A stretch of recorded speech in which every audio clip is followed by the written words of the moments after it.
आज हामी जसरी नगर कार्य समितिको मञ्चमा एक ठाउँमा जम्मा भएका छौं, यसैले हाम्रो संगठनको ताकत बुढालिङगण्ड नगरपालिका भित्र क्षेत्र नम्बर 4 भित्र कति बढेर जान्छ भन्ने कुराको एउटा सुखद संकेत हामीलाई दिएको छ।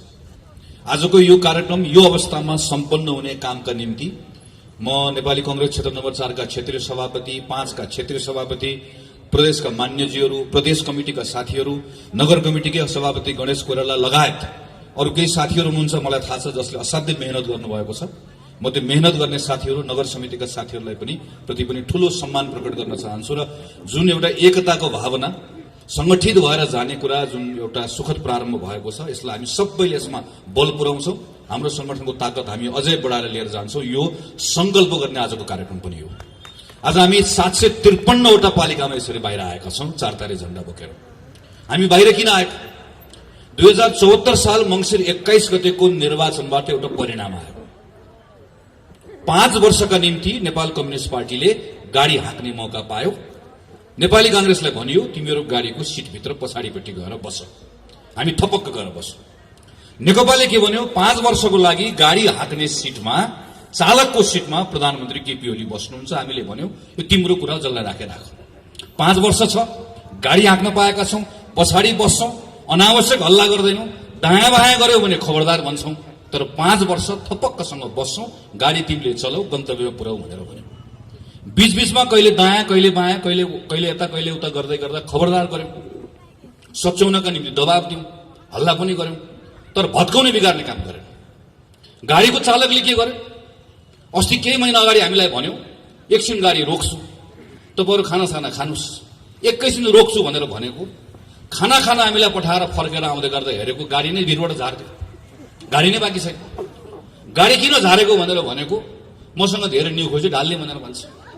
तपाईले गाडी यसरी झार्न पाउनुहुन्छ भनेर सोधेको, उसले के भन्छ हामीलाई? गाडी झार्न पाइँदैन भनेर कहाँ लेखेको छ? गाडी झार्न पाइँदैन भनेर लेखेकोले गर्दा गाडी चलाउने जिम्मा पाएकोले गाडी नै भिरबाट ढाल्यो, गाडी नै छैन। अब त्यही कुरा खोज्न हामीहरू आज सडकमा आएको। जसरी गाडी चलाउने जिम्मा लिएकोले गाडी भिरबाट धकेल्न पाउँदैन, त्यसो धकेल्यो भने आफ्नो अधिकारमा नभएको काम गर्यो भनेर हामीले भन्छौं। त्यसैले प्रधानमन्त्रीले गर्नुभएको यो कामलाई अघि प्रेमबहादुर दाइले भनिसक्नुभयो किन असंवैधानिक हो भनेर। त्यो भन्दा अगाडि म के भन्छु भने असंवैधानिक भन्दा अगाडि अनधिकृत हो।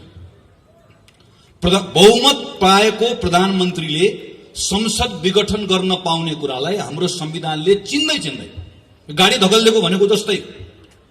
नेपाली कांग्रेसको क्षेत्रीय सभापति राजु श्रेष्ठले गणेश कोइरालालाई तपाई नगर समितिको सभापति होइन भनेर भन्नुभयो, वा जिल्ला सभापति सबुज बानियाले भन्नुभयो भने, वा कसैलाई पार्टीभित्र भन्यो भने त्यो बेलामा हामी के भन्न सक्छौं? विधानमा लेखेको छैन, विधानमा भएन भनेर भन्न सक्छौं, वा विधानमा छ भनेर भन्न सक्छौं। हामी विधानको छलफल गर्छौं।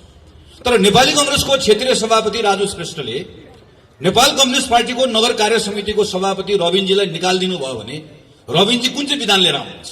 के भन्नुहुन्छ भने मलाई कांग्रेसको सभापतिले निकाल्नुभयो भनेर विधान भन्नुहुन्छ? त्यो बेलामा उहाँले के भन्नुहुन्छ? तपाईको अधिकार क्षेत्रको विषय नै होइन, यो अनधिकृत काम हो भनेर भन्नुहुन्छ। प्रधानमन्त्री केपी शर्मा ओलीले गरेको ठ्याक्कै त्यही हो।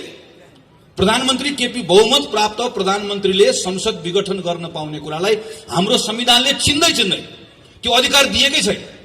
संविधानमा लेखेको छ कि छैन? संविधान सभामा तपाईले जिम्मा दिएर पठाएर आएको सदस्य दुईटै संविधान सभामा काम गरेर आएको, अझ संयोगले दोस्रो संविधान सभाभित्र मस्यौदा समितिमै काम गरेर आएको, एउटा छलफलमा भाग लिएको छ र प्रत्येक छलफलमा भाग लिएको कुरालाई टिपोट गरेर राखेको छ। संसदभित्र त्यहाँभित्र संविधान सभाभित्र भएको छलफलको एउटा रेकर्ड संविधान सभामा पनि छ। नशाको सुरमा छलफल गरेको होइन, सुझबुझ राखेर छलफल गरेको, देशको लागि गरेको। 47 सालको संविधानमा लेखिएको थियो धारा 53 मा बकाइदासँग प्रधानमन्त्रीले चाहेको बेलामा संसद विघटन गर्न पाउँछ। हामीले गर्यौं, सही गर्यौं, गलत गर्यौं, तर संविधानमा लेखेको थियो, त्यो लेखेको कुरालाई प्रयोग गर्यौं। मनमोहन अधिकारीले, सूर्यबहादुर थापाले, शेरबहादुर देउवाले पालै पिलो त्यही धारा टेकेर संसद विघटन गर्ने सिफारिस गर्नुभयो। एउटा अनुभव गर्यौं, त्यो अनुभवबाट एउटा निष्कर्षमा पुग्यौं, नेपालमा संसदीय व्यवस्था चलाउनका निम्ति केही विशिष्ट प्रावधान राख्नुपर्छ। पार्टी आउँछ, बहुमत ल्याउँछ, पार्टीमा झगडा हुन्छ र बहुमत प्राप्त गरेको प्रधानमन्त्रीले पार्टीको झगडाको भारी संसदलाई बोकाइदिन्छ। त्यसैले पार्टीको झगडाको छाया संसदमा पर्नु, त्यसकारणले गर्दा संसदलाई अलग्ग जोगाउनुपर्छ। त्यसका निम्ति एकातिर बहुमत प्राप्त गरेको प्रधानमन्त्रीलाई 2 वर्ष छुन नपाउने व्यवस्था पनि संविधानमा लेखौं, बहुमत प्राप्त गरेको प्रधानमन्त्रीले संसद भङ्ग गर्न नपाउने कुरा पनि संविधानमा लेखौं भनेर लामो छलफल गरेर विद्यादेवी भण्डारी, केपी शर्मा ओली, पुष्पकमल दाहाल, शेरबहादुर देउवा सबैजना भएको संविधान सभाले बनाएको संविधान हो। यो कुनै अलमलै छैन, यो जानेर लेखेको, लामो छलफल गरेर लेखेको। यत्रो कुरा लेख्दा लेख्दै पनि, यत्रो कुरा सबै प्रष्ट हुँदा हुँदै पनि यदि यो संविधान सभाले बनाएको संविधानमा युगमा नलेखेको कुरा सदर गरिन्छ भने त्यो बेलामा संविधानमा एउटा धारा थपिदिए हुन्छ र धारामा प्रष्ट लेख्दै हुन्छ प्रधानमन्त्री सनक्क सन्किएको बेलामा, रिस उठेको बेलामा संसद भङ्ग गर्न पाइनेछ भनेर बगैँचा लेख्दै हुन्छ। भएको त्यति मात्रै हो। यो अहिले संसद भङ्ग भएको प्रधानमन्त्री सन्किएर मात्र हो। यो भन्दा दायाँ बायाँ अरू केही पनि छैन। नपत्ता हेर्नुस्, प्रधानमन्त्रीले राष्ट्रपतिलाई दिनुभएको पत्र एकपल्ट पल्टाएर हेर्नुस्, के लेख्नु भएको छ? के लेख्नु भएको छ? उहाँ भन्नुहुन्छ 2/3 बहुमत नभएकोले, 2/3 बहुमत चाहिने भएकोले यो संसद भङ्ग गरेको छु। लेख्नुभयो के त्यो 2/3 बहुमत किन रे? मलाई संविधान संशोधन गर्नु परेकोले 2/3 बहुमत चाहियो। म कमरेड केपी ओलीलाई यही मञ्चबाट प्रश्न गर्छु, यही मञ्चबाट मेरो प्रश्न छ, नागरिकको प्रश्न हो। तपाईले बताउनुपर्छ, तपाईले 2/3 बहुमत प्राप्त गर्नुभयो भने संविधानको कुन चाहिँ धारा संशोधन गर्न खोज्नु भएको बताउनुपर्छ। म भन्छु तपाईले कुन चाहिँ धारा संशोधन गर्न खोज्नु भएको। कालो टोपी लगाएर जुलुसमा आउन पाइन्न अहिले जहाँ प्रधानमन्त्री हुनुहुन्छ। प्रधानमन्त्रीको अगाडि कालो लुगा लाएर उभिन पाइन्न। राजा ज्ञानेन्द्रको अगाडि उभिएर आएको हामी आज संविधानमा संशोधन गर्न प्रधानमन्त्रीले चाहनु भएको कुरा, हाम्रो बोल्न पाउने, हिँड्न पाउने, लेख्न पाउने, हाम्रो अभिव्यक्ति राख्न पाउने, हाम्रो फरक मत राख्न पाउने, हाम्रो अधिकारलाई यो राजाले जसरी खोसे त्यही कुरा संशोधन गर्नका निम्ति प्रधानमन्त्री 2/3 बहुमतको खोजी गर्दै हुनुहुन्छ। होइन भने 2/3 बहुमत नभएर संसद भङ्ग गर्छु, मलाई 2/3 बहुमत चाहियो भनेको के को लागि? संविधानमा कुन चाहिँ धारा संशोधन गर्न खोजेको? प्रधानमन्त्रीले पत्रमा लेख्नुभयो मैले नक्सा बनाएँ, त्यो नक्साभित्र भएको भूभाग ल्याउनका निम्ति मलाई 2/3 बहुमत चाहिएको छ। देशभक्त नेपालीहरूको देशभक्तिको अपमान गर्ने, तपाईको प्रतिनिधि भएर गएको संसदमा एउटा एउटा रेकर्ड पल्टाएर हेरियोस्, संसदभित्र बोलेको कुरा हेरियोस्, संसदको समितिमा बोलेको कुरा हेरियोस्। प्रेसमा नक्सा छापेर कोही ठुलो हुँदैन भनेर प्रधानमन्त्रीले भन्दै गर्दा यही नेपाली कांग्रेस हो सबैभन्दा पहिला वक्तव्य निकालेर प्रधानमन्त्रीले आग्रह गर्ने, आग्रह मात्र होइन दबाब दिने। म नेपाली कांग्रेस मात्र भन्दिनँ, नेपाल कम्युनिस्ट पार्टी पनि हो, मधेसको पार्टी पनि हो। संसदभित्रको एउटा सांसद बाहेक सब सांसद एक ठाउँमा उभिएको, भोलि पनि उभिन्छ। सिङ्गो संसदले पारित गरेको होइन यो नक्सा, सिङ्गो संसदले प्रधानमन्त्रीले आड भरोसा दिएको होइन हाम्रो भूमि फिर्ता ल्याउनलाई। संसदको अपमान गर्ने अनि अहिले आएर झुट कुरा लेख्ने, झुट कुरा बोल्ने। सरकारको कामको दुष्प्रचार रोक्नका लागि मलाई 2/3 चाहियो। कसले गरे दुष्प्रचार? सरकारको काममा प्रश्न कसले उठायो? सञ्चार माध्यमको साथीहरू हुनुहुन्छ यहाँ, माया नगर्नुस्, लेख्नुस्, बोल्नुस्, भन्नुस्, लेखिराख्नु भएको गजल लेख्नुस्। म तपाईलाई पनि आग्रह गर्न चाहन्छु, प्रधानमन्त्रीको संकेत को तर्फ हो? तपाईको कलमको निभ भाँच्न चाहनुहुन्छ, तपाईको क्यामेराको लेन्स भत्काउन चाहनुहुन्छ, तपाईले बोलेको बोल्दै गरेको ओठमा ताला ठोक्न चाहनुहुन्छ, तपाईँ र मैले चाल्दै गरेको कदमलाई रोक्न चाहनुहुन्छ। होइन भने के को लागि? संसदमा अहिले विचाराधीन भएको विधेयकलाई एकपटक पल्टाएर हेरौँ, सरकारको नियत थाहा हुन्छ।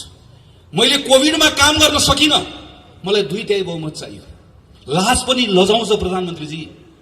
40 अरब रुपियाँ लाग्छ यो चुनावमा, मसँग सुका पनि छैन, मोहर पनि छैन, मेरो खुत्रुके खाली छ भनेर तपाईँ र मलाई खोप लगाउनको लागि प्रधानमन्त्री र मन्त्री माग्ने जस्तो खुत्रुके बोकेर माग्ने, सूचना निकाल्ने, अनि 40 अरब लाग्ने चुनावको भारी हामीलाई बोकाउने, अनि उल्टो पत्रमा के लेख्ने कि मलाई कोभिडमा काम गर्नका निम्ति 2/3 बहुमत चाहियो भनेर लेख्ने। यस्तो निर्लज्जता, निर्लज्जताको पराकाष्ठा हो। त्यसैले प्रधानमन्त्रीले यो बेलामा अनाधिकृत असंवैधानिक मात्र होइन, चरम अराजनीतिक काम पनि हो। देश कुन अवस्थामा छ? हाम्रो अवस्था के हो? अहिले 101 शक्ति राष्ट्रहरू समेत हल्लिएको बेला छ। अमेरिकाको नयाँ राष्ट्रपति निर्वाचित भएर आउँदै गरेको राष्ट्रपति के भन्छ, म 1 महिनाभित्रमा यति करोडलाई म खोप दिन्छु भनेर भन्छ। सिङ्गो संसारमा निर्वाचनबाट आएका मानिसहरू आफ्नो नागरिकको जनस्वास्थ्यको विषयमा के गर्ने, रोजगारी गुमाएका छन् कसरी पुनर्स्थापित गर्ने, कसरी किसानलाई मजदुरलाई सारा मान्छे सबतिर छटपट्टि भइरहेको बेलामा नागरिकलाई कसरी मद्दत गर्ने भन्ने भइरहेको बेलामा हाम्रो प्रधानमन्त्री हिजो संसद चलिरहेको बेलामा संसद रोकेर अर्काको पार्टी फुटाएर संसद अपहरण गर्ने प्रयास गर्नुहुन्छ। मैले गनेर राखेको थिएँ 28-29 दिनसम्म प्रधानमन्त्रीले 17-18 घण्टा काम गर्नुभयो, म्याराथन मिटिङ गर्नुभयो, तर एक पटक तपाईँ र मेरा बारेमा नागरिकको बारेमा चिन्ता गर्नु भएन। 9 महिना सिंहदरबार टेक्नु भएन र आज सारा देशभरिका जनता रोग भोग शोकको बेलामा डुबेको बेलामा यिनका बारेमा सोच्नुपर्ने बेलामा हाम्रो काँधमा यो बेलामा सांसदहरू सबै त्यो जिम्मेवारी बोकेर हिँड्नुपर्ने बेलामा हामीलाई हाम्रो शिरमा आएर निर्वाचन थोपर्नु भएको छ र भन्नुहुन्छ मलाई 2 तिहाई बहुमत चाहिएको छ। असंवैधानिक पनि छ, अनधिकृत पनि छ, अराजनीतिक पनि छ। यति मात्र छैन, यो किर्ते पनि छ। हामीले हिजो मात्र अदालतको बहस हेर्यौं, सुन्यौं। संवैधानिक परिषदको सिफारिस गर्दै गर्दा किर्ते गरिएको कुरा त हामीलाई राम्रोसँग थाहा भएकै थियो, तर हिजो अदालतमा केही नयाँ कुराहरू सार्वजनिक भएको छ। पुस 5 गते प्रतिनिधि सभाको विघटन गर्दै गर्दा संविधानको धारा उल्लेख नगरिकन पत्र पठाइएको छ, फेरि अर्को पत्र पठाइएको छ, अदालतमा गएर पत्र फिर्ता ल्याइएको छ। अहिले त्यसलाई ढाकछोप गर्ने कुरा कोसिस गरिएको छ। ढाँटेको कुरा काट्ने पनि मिल्दैन भनेको यही हो। मैले त भनेको छु, अब क्षमा गर्नुहोला प्रधानमन्त्रीजी, तपाईको बारेमा यस्तो टिप्पणी गर्दै गर्दा मलाई यो क्षुद्र टिप्पणी जस्तो लागेको छ, तर म गर्न बाध्य छु। तपाईको यो किर्ते काम देखेपछि मैले भन्नुपर्ने भएको छ, तपाईको नाम बदलिदिनुस्। अब केबाट खड्ग प्रसाद ओली होइन, केपी ओली भनेको किर्ते प्रसाद ओली हो भनेर भन्ने बेला आएको छ। मलाई दुःख लागेको छ, तर भन्नुपर्ने अवस्था आएको छ। प्रधानमन्त्रीले यो तहको किर्ते गर्छ, अदालतसँग गएर राष्ट्रपतिको कार्यालयमा गएर। अनि म अचम्म पर्छु, प्रधानमन्त्रीको वरिपरि हिँड्ने मानिस हाम्रै नगरपालिकाको पनि हुनुहुन्छ साथीहरू। प्रधानमन्त्रीको वरिपरि तपाईँ भन्नुपर्ने, तपाईँ नाङ्गै हुनुहुन्छ प्रधानमन्त्रीजी भन्नुपर्ने, कुरी कुरी भन्नुपर्ने बेलामा वाह वाह भनेको छ, ताली बजाएको छ, ताली बजाएको छ, उचालेको छ, उकासेको छ, हाँसेको छ, थप्पडी बजाएको छ। अलिकति अप्ठ्यारो लाग्दैन? विवेक छैन? भोलि जवाफ दिनु पर्दैन?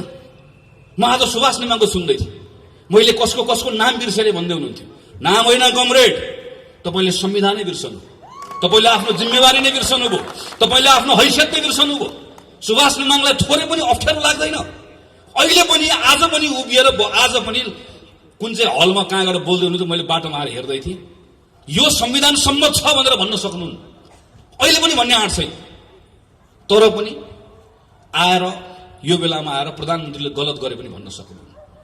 यस्तो सबै म यसो हेर्छु वरिपरि बसेको मानिसहरू, प्रधानमन्त्रीको टोली। प्रधानमन्त्री त हुनुभयो उहाँको केपी ओली र ओलीको टोली। हाम्रो समस्या यहाँ हो। ओली र ओलीको टोली सँगसँगै अर्को ठुलो समस्या भनेको राष्ट्रपति हुनु। राष्ट्रपतिजी, मैले अस्ति पनि भने कार्यक्रममा, प्रथम नागरिक, हाम्रो 12 आमाभन्दा पनि माथि। राष्ट्रपतिको निवास भनेको शीतल निवासको वरिपरि गइसकेपछि श्रद्धाले शिर झुक्नुपर्ने हो। हाम्रो त्यो सद्भाव हुनुपर्ने हो नि। तपाईँ हामी सबैको प्रथम हिजो राष्ट्रपति कुनै पार्टीमा आबद्ध हुन्छ, राष्ट्रपति कुनै व्यक्ति कोहीसँग नजिक हुन्छ, हिजो काहीँ न काहीँ राजनीतिक पृष्ठभूमिबाट आएको हुन्छ। तर एक पटक त्यो ठाउँमा गएर बसिसके पछाडि, त्यो जिम्मेवारी लिइसके पछाडि त हाम्रो प्रथम नागरिक हो नि। वन्स प्रेसिडेन्ट अलवेज प्रेसिडेन्ट भनेर भन्छ। पूर्व राष्ट्रपति हुँदैन। रामवरण यादव पूर्व राष्ट्रपति होइन, राष्ट्रपति रामवरण यादव। एक पटकको राष्ट्रपति सधैँभरि राष्ट्रपति हुन्छ। अमेरिकामा प्रेसिडेन्ट ओबामा भनेको जस्तै, अमेरिकामा प्रेसिडेन्ट क्लिन्टन भनेको जस्तै हामीले पनि त्यस्तै संस्था निर्माण गर्न खोजेको। तर हेर्नुहोस् त, राष्ट्रपतिको पनि नाम बदलिनु पर्ने अवस्था आयो। मलाई क्षमा गर्नु राष्ट्रपतिजी, दुःख लागेको छ। यो पटक्कै भन्ने मन होइन, बडो सम्मानका साथ तपाईँको नाम लिने इच्छा हो। तर तपाईँको हरकतले हामी भन्न बाध्य भएका छौँ, तपाईँ हाम्रो राष्ट्रपति होइन, तपाईँ केपी ओलीको एउटा गुटपति हो। राष्ट्रपति एउटा गुटपतिमा सीमित रहनु भयो। त्यसैले मेरो त तपाईँलाई आग्रह छ, यत्रो धेरै राजनीति गर्ने रहर छ भने छोडिदिनुहोस् न। आउनुहोस् यहाँ तपाईँहरूको कार्यालय छ यता कतातिर, धुम्मराईतिर एउटा अध्यक्षको कुर्सी खाली छ, 2टा अध्यक्ष हुने पार्टी हो, एउटा अध्यक्ष गइहाल्नु, आउनुहोस् बस्नुहोस्, नेपाली कम्युनिस्ट पार्टीको अध्यक्ष हुनुहोस्, चलाउनुहोस्, तपाईँकै पार्टी हो। तपाईँ पार्टी चलाउनलाई, तपाईँको गुट चलाउन त्यत्रो आतुरता छ तपाईलाई देश चलाउने जिम्मा भन्दा त्यो महत्त्वपूर्ण आउनुहोस्, तर तपाईले सक्नु भएन। तपाईँ मेरो हाम्रो राष्ट्रपति हुन सक्नु भएन। राष्ट्रपतिले सम्मान आर्जन गर्ने भनेको त, आस्था भनेको त जित्ने हो नि बाबा। जबरजस्ती गरेर मलाई सम्मान नै भनिदिन्छु नि, अगाडि त भनिदिउँला। तर आस्था भनेको त यहाँबाट आउँछ, हृदयबाट आउँछ नि। तपाईले गुमाउनु भयो। जसरी प्रधानमन्त्री केपी शर्मा ओली र उहाँको टोली, यसको सबैभन्दा ठुलो यो संवैधानिक अपराधको, यसको कुको सबैभन्दा ठुलो यसको जिम्मेवार हो, यसको साझेदार राष्ट्रपति हो। यो परिस्थिति निर्माण गर्नेमा अर्को ठुलो जिम्मेवारी उहाँहरूले बोक्नै पर्छ। त्यो जिम्मेवारी बोक्ने भनेको नेपाल कम्युनिस्ट पार्टीको अर्को टोली हो। मैले आजभोलि उहाँहरूलाई के भन्ने गरेँ, नेपाल कम्युनिस्ट पार्टी कोष्टमा हामी यहाँ छौँ। उहाँहरूलाई त्यसो गरी चिन्न सजिलो हुन्छ। कसरी चिन्ने नभए नेपाल कम्युनिस्ट पार्टी हामी यहाँ छौँ भनेपछि थाहा हुन्छ हामीलाई। जहाँ अहिले आजभोलि लेखेर राख्नुहुन्छ हामी यहाँ छौँ भनेर। मेरो उहाँहरूलाई धेरै कुरा छैन, मैले खालि उहाँहरूलाई केही कुरा स्मरण गराउने मात्रै हो। भेटेर स्मरण गराउने मन छ, दिनहरू मितिहरू स्मरण गराउने मन छ। हामीले संसदमा लडेको बेलामा तपाईँहरू कहाँ हुनुहुन्थ्यो? आज राष्ट्रपतिले यो भन्दै गर्दा कति पटक भन्यो तपाईँको अगाडि संसदमा, त्यो बेलामा तपाईँले के गर्नुभयो? राष्ट्रपतिको शीतल निवासबाट षड्यन्त्रको गन्ध आउँदैछ भन्दै गर्दा तपाईँलाई सत्ताको सुगन्ध मात्रै आयो। कहिले तपाईँलाई गन्ध आएन? तपाईँले त्यो बेलामा तपाईँलाई त्यही तातो लाग्यो, न्यानो लाग्यो। हामीले तपाईँलाई कति पटक भन्यौं सभामुख मात्रै हुनुहुन्छ, उपसभामुखको चयन गरौं, संसदको बैठक अवरुद्ध गरौं। उपसभामुख भएको भए आज संवैधानिक परिषदको अवस्था यो हुँदैन थियो। हामीले तपाईँलाई कति पटक भन्यौं अदालत नचलाउनुस्, अदालत चलाउनु भयो। त्यो भन्दै गर्दा तपाईँ कहाँ हुनुहुन्थ्यो? हामीले तपाईँलाई कति पटक भन्यौं निर्वाचन आयोगको पवित्रतालाई कायम राखौं। आज मेरो सूर्य कहाँ गयो भनेर खोज्दै हिँड्नु परेको छ। हामीले हिजो भन्दै गर्दा कहाँ हुनुहुन्थ्यो? तपाईहरु हुनुहुन्थ्यो कहाँ? तपाईहरु मध्ये एकजना पाइलट भन्दै प्लेन चलाउने कुरामा मज्जाले तमिसेर बस्नु भएको थियो। तपाईहरु मध्ये एकजना मौका परेको बेलामा माओवादीलाई घचेटेर निकाल्ने हो, हामी पूर्व एमाले एक हुने हो कमरेड भनेर मख परेर मजाले तपाईँ घुम्दै हुनुहुन्थ्यो। तपाईहरु मध्ये एकजना सर्प पाल्दै हुनुहुन्थ्यो। तपाईहरु मध्ये एकजना चुनाव हारेर पनि झ्यालबाट छिरेर राष्ट्रसभाको लोगो लगाएर तपाईलाई माननीय हुन हतार भएको थियो। तपाईहरु सबको नाडी छान्नु भएको प्रधानमन्त्रीले, नाडी छामिकन हेपेको। तर तपाईलाई हेप्दै गर्दा देश पनि हेपियो, चिन्ता यसको कारणले गर्दा हो। तपाईका बारेमा धेरै कुरा भन्नु छैन, अहिले समयले हिसाब गर्छ। आजको चिन्ता भनेको हाम्रो संविधानलाई हेपिएको छ, देशलाई हेपिएको छ। हाम्रो चिन्ता यो र संविधानलाई हेपिएको बेलामा, देशलाई हेपिएको बेलामा अरु खुद्रा मसिना कुराको हिसाब किताब पछाडि गरौँला। यो बेलामा प्रधानमन्त्री केपी शर्मा ओलीले गर्नुभएको असंवैधानिक कदमलाई, त्यसलाई खारेज गर्ने कुरा नै सबैभन्दा महत्त्वपूर्ण कुरा हो। र यो खारेज गर्ने कुरामा आज सेन्टरमा को छ? अदालत छ। हामी सबै एउटा विश्वासको आँखको साथमा अदालततर्फ हेरिरहेका छौँ। अदालतले न्याय गर्नुपर्छ, अदालतले विवेक पुर्याउनुपर्छ। अदालतमाथि पनि थुप्रै प्रश्नहरू उठेका छन्। ती सबै प्रश्नहरू हामी सडकबाट खारेज गर्न सक्दैनौँ। अदालतको निर्णयले ती प्रश्नहरू खारेज गरिदियोस् भन्ने हामी चाहन्छौँ। अदालतमा हिजो पार्टीमा आबद्ध भएका मानिसहरू पनि पुगेका छन्, पुग्छन्। म त्यसलाई अनौठो मान्दिनँ, अनौठो मात्र होइन, म त्यसलाई स्वाभाविक मान्छु। प्रेमबहादुर दाइ यहाँ हुनुहुन्छ, आज कांग्रेसको नेता हुनुहुन्छ, मभन्दा पहिलादेखि नेपाली कांग्रेस पार्टीमा लाग्नु भएको वरिष्ठ अधिवक्ता हुनुहुन्छ। तर यो हामी प्रेमबहादुर दाइहरूले सिकेको, हामीलाई सिकाएको कुरा यही हो, जवाफ दिनुपर्छ। पत्र कहाँ गयो? अदालतमा दर्ता भएको पत्र सरकारले कसरी लिएर गयो? दोषीको हो, दोषीलाई दण्ड दिनुपर्छ। होइन भने यसलाई खालि यताउता पन्छाएर मात्रै चित्त बुझ्दैन श्रीमान, चित्त बुझ्दैन। चित्त हाम्रो बुझ्नुपर्छ। न्याय गरे भनेर मात्र हुँदैन, न्याय गरेको देखिनुपर्छ। प्रधानमन्त्रीले त खुल्लम खुल्ला भन्नुभएको छ, मैले अदालत मिलाएको छु भनेर। हामी अदालतको सम्मान रहोस् भन्ने चाहन्छौँ। अदालतलाई हाम्रो संविधानले सर्वोच्च अदालत भनेर मात्र चिन्छ। सम्मानित अदालत त हामीले बनाएको। सम्मान भनेको मैले फेरि भन्छु आर्जन गर्ने हो, जबरजस्ती कहीँबाट सम्मान आउँदैन। त्यो सम्मान नगुमोस्, अदालतको साख नगुमोस्। यदि अदालतको साख गुम्यो भने त्यसपछि हाम्रो अदालतको नाम सर्वोच्च अदालत होइन, सेटिङ अदालत हुन पुग्छ। त्यो नहोस् भन्ने हाम्रो चाहना हो। किनकि विश्वास हो, भरोसा हो। सबैभन्दा बढी अदालतप्रतिको विश्वास र भरोसा हाम्रो छ। त्यस कारणले गर्दा चिन्ता हाम्रो छ। यो चिन्ताले भनेको यो अदालतप्रतिको सम्मान, त्यो सम्मानको कारणले गर्दा भनेको। त्यसलाई आदरणीय साथीहरू, आदरणीय अग्रजहरू, यो बेलामा यस कारणले गर्दा नेपाली कांग्रेस सडकमा आएको छ। एउटै प्रश्न बोकेर आएको छ, एउटै विचार बोकेर आएको छ, एउटै मन लिएर आएको छ। कोही अल्मलिनु पर्दैन। पार्टीका नेताहरूले भनेका कुराहरू, तरिकाहरू, आफ्नो शैलीहरू होला, शैलीहरू फरक हुन सक्दैन। हाम्रो कुरा एउटै छ, हाम्रो कुरा एउटै छ र हाम्रो त्यो कुरा भनेको प्रधानमन्त्रीले गर्नुभएको काम असंवैधानिक हो। त्यस कारणले गर्दा आजको दिनमा असंवैधानिक कदम खारेज हुनुपर्छ र संविधानको पुनर्स्थापना हुनुपर्छ। यहाँ त संविधान चलाइएको छ, संसदको पुनर्स्थापना वा निर्वाचन यो त गौण कुरा। यहाँ मुख्य कुरा भनेको संविधानको पुनर्स्थापना। संविधान ठिक ट्र्याकमा आइसकेपछि संसद आउँछ, संसद पुनर्स्थापना हुन्छ। पुनर्स्थापित संसदले देशलाई फेरि लाने निर्वाचनमै हो। देश ढिलो चाँडो निर्वाचनमै जान्छ। त्यो निर्वाचनबाट नयाँ जनादेश आउँछ। त्यही नयाँ जनादेशले फेरि सबै कुरालाई ठिकठाक ढङ्गले सम्हाल्छ। तर त्यहाँसम्म पुग्नका निम्ति जाने बाटो ठिक हुनुपर्छ र त्यो जाने बाटो भनेको विधिको बाटो, प्रक्रियाको बाटो। त्यो विधिको बाटोबाट, प्रक्रियाको बाटोबाट जाँदै गर्दाखेरि यो बेलामा जाने जम्मा एउटा बाटो छ। सर्वोच्च अदालतप्रतिको हाम्रो विश्वास छ, हाम्रो भरोसा छ। प्रधानमन्त्रीले जे जे कुरा भन्नुभएको भए पनि, बाहिर जे जे हल्ला चलेको भए तापनि ती सारा कुरालाई अदालतले खारेज गरिदिन्छ र अदालतले न्याय गर्छ, अदालतले विवेक पुर्याउँछ, संविधानको पक्षमा उभिन्छ र त्यही निर्णयबाट संविधान सच्चिने काम हुन्छ। आदरणीय साथीहरू, यो बेलामा कांग्रेस यस कारणले गर्दा पनि अरू बढी चिन्तित हुनु परेको छ। किनकि संविधानमाथि प्रश्नहरू उठ्दै गर्दा संविधानको धाराहरू मात्र चलाइएको हुन्न, संविधानप्रतिको विश्वास पनि चलाइएको हुन्छ। 15 सालमा संविधान बन्यो, 17 सालमा राजा महेन्द्रको महत्वाकांक्षाले खायो। राजा महेन्द्रले महत्वाकांक्षा नराख्नु भएको भए आज हामीसँग 60 वर्षको संसदीय प्रजातन्त्रको इतिहास रहन्थ्यो र आज संवैधानिक राजतन्त्र पनि रहन्थ्यो। केही फरक पर्दैन थियो।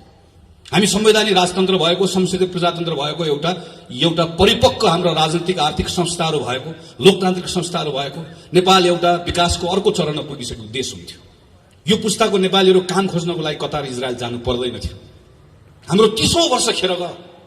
46 सालपछि अघि सभापतिले चर्चा गर्नुभयो। म त 48 सालको एसएलसी दिएको मान्छे। 46 सालको आन्दोलनमा त क्लास 9 मा पढ्थेँ। प्रजातन्त्र जिन्दाबाद भन्दै भन्दै बाहरू सबै हामी पनि हिँड्यौँ। सबै कुरा बदलिन्छ भन्ने लाग्यो। गल्ती हामीले पनि गर्यौँ, कमजोरी हामीले पनि गर्यौँ। माओवादीको दुस्साहस, यत्रो मानिसहरू मारे अनाथ, दरबारको षड्यन्त्र फेरि गयो 10-15 वर्ष खेर। 65 सालपछि फेरि आयो। यो पनि त 12-13 वर्ष भइसक्यो। 10 वर्ष लाग्यो। राजनीतिक संक्रमणको नाममा एउटा संविधान सभा आयो, भङ्ग भयो, यो भयो, त्यो भयो, बल्ल बल्ल संविधान आयो। अब एउटा मान्छेलाई सनक छले भत्काइदिने अब, अनि वैशाखपछि के गर्ने अब? संविधानले त बाटो देखाउँदैन।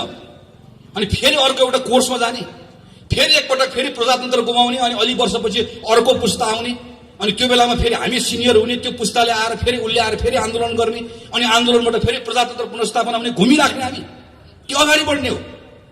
हाम्रो कति विषयहरू छन्, हाम्रो कति मुद्दाहरू छन्, यी तमाम विषयलाई सम्बोधन गरेर अगाडि बढ्ने होइन।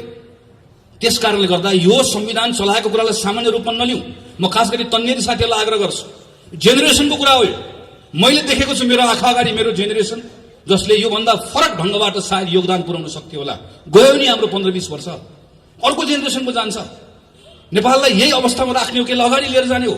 मलाई म मात्र होइन, हामी सबै चाहन्छौँ, सायद होइन पक्कै पनि हामी सबै चाहन्छौँ हाम्रो जीवनकालमा हाम्रो देश बदलिएको हेर्न चाहन्छौँ नि।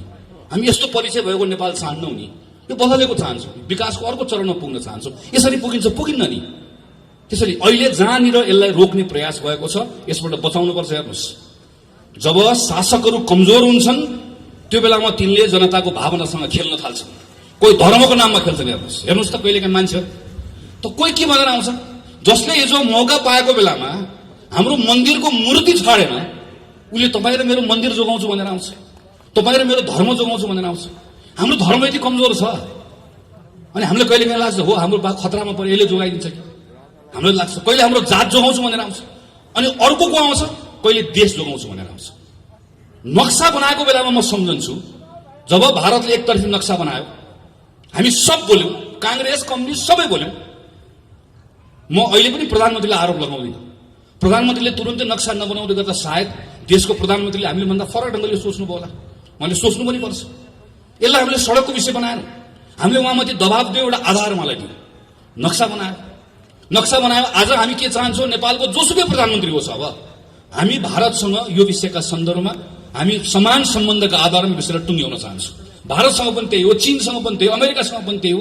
हाम्रो विदेशसँग हुने सबै सम्बन्धहरू समानताका आधारमा हुनुपर्छ र नेपाल यो ठाउँमा एक ढिक्का भएर उभिनुपर्छ भन्ने चाहन्छु। तर हेर्नुहोस् त यो विषयलाई कहिले नक्सा बनाएकोले मलाई मेरो पार्टीबाट निकालिदिन खोज्यो, नक्सा बनाएकोले मलाई प्रधानमन्त्री बदलिदिन खोज्यो, नक्सा बनाएको कारणले गर्दा मलाई घेराबन्दी गरेर अलिकति अप्ठ्यारो लाग्दैन? अनि यसो भन्दै गर्दा प्रश्न गर्नु पर्दैन? प्रत्येकले प्रश्न गर्नुपर्छ। हेर्नुहोस्, यही अस्ति मैले हेरेँ, मलाई छक्क पर्छु कहिले।